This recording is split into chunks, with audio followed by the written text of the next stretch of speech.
Grade 12 students, Assalamu alaikum wa rahmatullahi wa barakatuh. It's me, Mr. Asim Habis, and today's video will be about interpreting statistical tables. In this video, you will be able to identify types of statistical tables, analyze statistical tables, and write the interpretation in a well-structured paragraph. Interpreting statistical tables has become one of the common comprehension questions according to the new specifications of the official exams. These tables or organizers could be a line graph, a bar graph, a table, or a pie chart. These organizers display statistical figures. To interpret a graph, a chart, or a table, you have to understand what it shows. We have many rules for interpreting statistical tables. Rule number 1 is reading the title of this organizer, as it tells what information is being displayed. For example, this line graph shows the number of visits to and from the UK. Rule number 2 is being sure that you're able to completely understand the scale or information displayed next to the graph or chart. As you can see, next to or under any organizer, you will find some symbols, numbers, or colors that are displayed to help you analyze any graph or chart.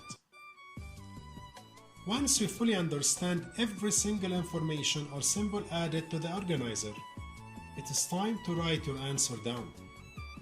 You should write one paragraph that consists of 3 parts.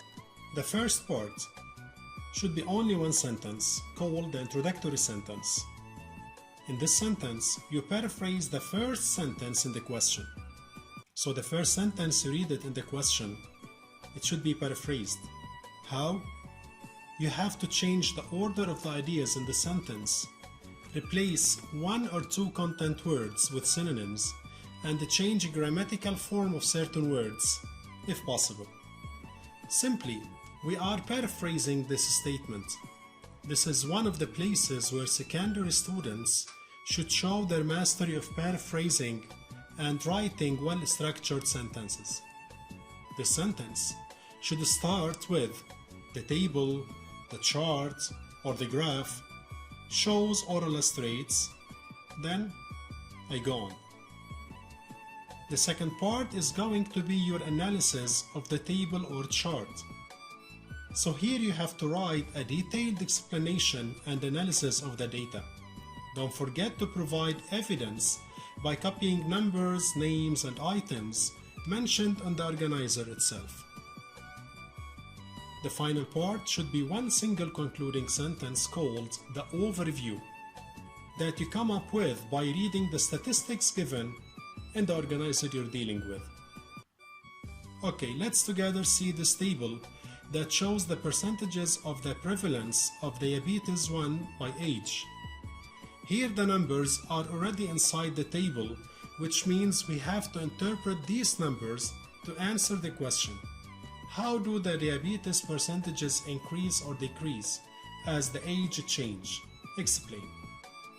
Let's study together this sample answer.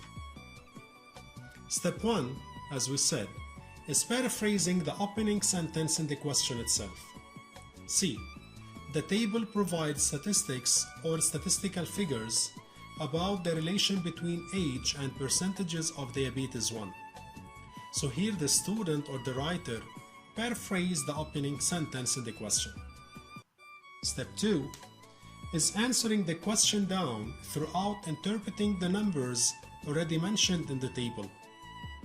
Statistics reveal that at the age of 20, people are less likely to be diabetic, as the risk is just 0.2. In this sentence, the student is interpreting the numbers he read inside the table. Let's continue.